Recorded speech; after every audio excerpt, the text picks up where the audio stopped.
ये समाजवादी पार्टी का नेता, आपका विधायक घोषणा करो ना, उस कमबख्त को निकालो पार्टी से और उसको एक बार यूपी भेज दीजिए, बाकी उपचार हम अपने आप करवा लेंगे। जो व्यक्ति छत्रपति शिवाजी महाराज की परंपरा पर गौरव की अनुभूति करने की बजाय लज्जा महसूस कर रहा हो और औरंगजेब को अपना नायक मान रहा हो, क्या उसको भारत के अंदर रहने का अधिकार होना चाहिए क्या? और समाजवादी पार्टी को इसका जवाब देना चाहिए। एक तरफ आप कुंभ को कोसते रहे और दूसरी तरफ औरंगजेब जैसे दुष्ट और क्रूर धर्मांध मंदिरों को तोड़ने वाले व्यक्ति को, भारत की आस्था को निर्ममता के साथ रौंदने का कार्य करने वाले व्यक्ति को महिमा मंडन करते हो। आखिर कौन सी नस ऐसी आपकी दबी हुई है कि आप लोग अपने उस व्यक्ति पर, उस विधायक पर नियंत्रण नहीं कर पा रहे हैं? और इसीलिए मैं कहना चाहता हूं कि खंडन क्यों नहीं समाजवादी पार्टी खंडन करे इसका। लाल बिहारी सुनिए, समाजवादी पार्टी को इसका खंडन करना चाहिए। समाजवादी पार्टी को इसका खंडन करना चाहिए और समाजवादी पार्टी को इसको बाहर निकाल देना चाहिए बाहर, या यहां बुलवाइए सम्मेलन में। उत्तर प्रदेश तो ऐसे लोगों का उपचार करने में बहुत देरी नहीं करता है। महोदय, यह वर्ष और भी महत्वपूर्ण है। बाबा साहब भीमराव अंबेडकर ने जिस संविधान के शिल्पी बनकर के भारत को एक संविधान दिया, भारत के संविधान को अंगीकार करने का यह अमृत वर्ष भी है, अमृत महोत्सव वर्ष भी है। और मैं एक बार और फिर कहूंगा कि समाजवादी पार्टी ने कभी भी एक बार नहीं, 3-3, 4-4 बार इन्हें शासन करने का अवसर मिला, बाबा साहब भीमराव अंबेडकर के नाम पे एक भी संस्था खड़ी नहीं की, बल्कि उनके नाम पर बनी हुई संस्थाओं को नाम हटाने का काम किया। ये लोग संविधान की बात करते हैं, यानी उन्होंने केवल कन्नौज का ही नहीं, सामाजिक न्याय के तमाम पुरोधाओं का नाम मिटाने का काम किया। ये संविधान की वो प्रति लेके घूमते हैं। ये पीडीए की बात करते हैं। किस पीडीए की बात कर रहे हैं आप? बाबा साहब भीमराव अंबेडकर के नाम पे कोई संस्था समाजवादी पार्टी ने खड़ी की हो? हम तो कह सकते हैं बीजेपी ने प्रधानमंत्री मोदी जी के नेतृत्व में पंचतीर्थ का निर्माण करवाया।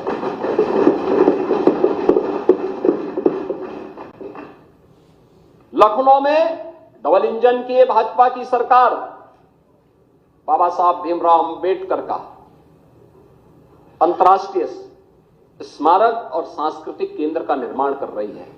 हम दलित बच्चों को वहां से स्कॉलरशिप की सुविधा भी देने जा रहे हैं। अंबेडकर महासभा अभियान को लेकर के आगे बढ़ रही है। सामाजिक न्याय के इन महापुरुषों के बारे में सावित्रीबाई फुले के नाम पर लखनऊ के बाबा साहब भीमराव अंबेडकर विश्वविद्यालय में हमारी सरकार ने छात्रावास बनाया, जिससे दलित बच्चे पढ़ सके। हमारी सरकार ने कन्नौज के मेडिकल कॉलेज का नामकरण बाबा साहब भीमराव अंबेडकर का जो नामकरण आप लोगों ने हटाया था, हम लोगों ने फिर से बाबा साहब भीमराव अंबेडकर के नाम से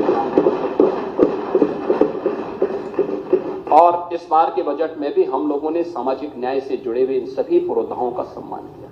आपकी पीड़ा को हम समझ सकते हैं। आप लोग एक परिवार से बाहर निकल ही नहीं सकते। हम लोगों ने अभी तक प्रधानमंत्री जी प्रयागराज आए थे, उन्होंने उद्घाटन किए थे जब 13 दिसंबर को प्रयागराज की योजनाओं का, निषाद राज के नाम पे श्रृंगवेरपुर में कॉरिडोर के निर्माण का काम किया, उसका भी लोकार्पण किया। हजारों वर्षों की विरासत। आप पीडीए की बात करते हैं, क्या निषाद पीडीए का पार्ट नहीं था? ये कॉरिडोर क्यों नहीं बन पाया? आप लोग तो उस पर कब्जा करवा रहे हैं। श्रावस्ती में और बहराइच में महाराज सुहेलदेव के नाम पर विजय स्मारक ये लोग नहीं बनने देते थे, हमारी सरकार ने बना करके तैयार किया। हमारी सरकार ने बनाया है, भव्य स्मारक बनकर के तैयार हो चुका है। वाराणसी में संत रविदास जी, मन चंगा तो कटौती में गंगा। आप सोचिए, क्षीर गोवर्धन जो उनकी पावन जन्मभूमि है, उस पावन जन्मभूमि में कॉरिडोर का निर्माण हो, संत रविदास जी की भव्य प्रतिमा लगे। समाजवादी पार्टी ने हमेशा उसमें ब्रेकर खड़े किए, नहीं बनने दिया। और हमारी सरकार है डबल इंजन की सरकार, प्रधानमंत्री मोदी जी के नेतृत्व में आज कितना भव्य स्वरूप क्षीर गोवर्धन। महर्षि वाल्मीकि का लालापुर, उनकी पावन साधना स्थली, दुनिया का सर्वश्रेष्ठ महाकाव्य देने वाले महर्षि वाल्मीकि जैसे त्रिकालदर्शी ऋषि, वहां का सुंदरीकरण का काम में बाधा समाजवादी पार्टी थी। राजापुर का विकास संत तुलसीदास जी ने, जिन्होंने आधुनिक रामायण के रूप में रामचरितमानस दिया, घर घर में जिसका गायन होता है, कोई भी मांगलिक कार्यक्रम होता है, इसके बगैर नहीं हो सकता। आप लोगों ने राजापुर का विकास नहीं होने दिया। आपने गरीबों के मकान नहीं बनने दिए। समाजवादी पार्टी की सरकार थी, पहले 2.5 वर्ष में 0 प्रोग्रेस। शौचालय उनके घरों में नहीं बनने दिया, 0 प्रोग्रेस। आखिरी मकान 56 लाख मकान बने। बैठिए बैठिए लाल बिहारी जी आप देते हैं, लाल बिहारी जी ये अच्छी परंपरा नहीं है। लाल बिहारी जी ये अच्छी परंपरा नहीं है। ये टोका टोकी की बात अच्छी नहीं है। लाल ये आपने लाल बिहारी जी, आपने जो पैसा दिया वो केवल समाजवादी पार्टी के कैडर को दिया था, अपने कार्यकर्ता को दिया था, किसी दलित को नहीं दिया था, किसी वंचित को नहीं दिया था, किसी गरीब को नहीं दिया था, किसी किसान को नहीं दिया था। मैं कर रहा हूं ना, हम तो कर ही देंगे, हमारा श्वेत पत्र तैयार है।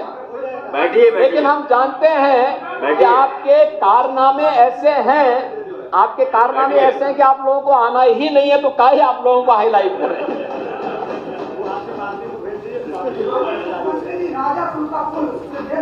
बैठिए बैठिए डॉक्टर मान। अरे राजापुर की बात मत करिए, मैं कह रहा हूँ पर्यटन विकास की दृष्टि से आप बैठिए डॉक्टर मान। अभी हम विकास की चर्चा करने जा रहे हैं महोदय।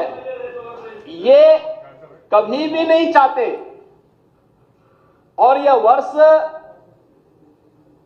जब हम लोग भारत के संविधान को स्वीकार कर लागू करने का अमृत महोत्सव वर्ष मना रहे, 75 वर्ष पूरे होने के उपलक्ष्य में इस आयोजन को कर रहे हैं, तो बाबा साहब भीमराव अंबेडकर के प्रति कृतज्ञता ज्ञापित करने का वर्ष भी है, और प्रधानमंत्री मोदी जी के प्रति आभार व्यक्त करने का, जिन्होंने 26 नवंबर की तिथि को संविधान दिवस के रूप में देशवासियों को दिया।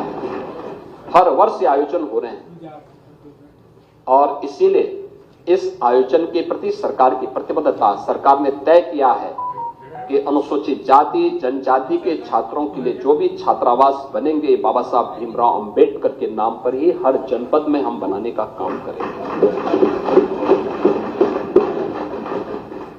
हमारी सरकार ने तय किया है, इस बजट में हम इसका उल्लेख करेंगे अभी आने वाले उस पे।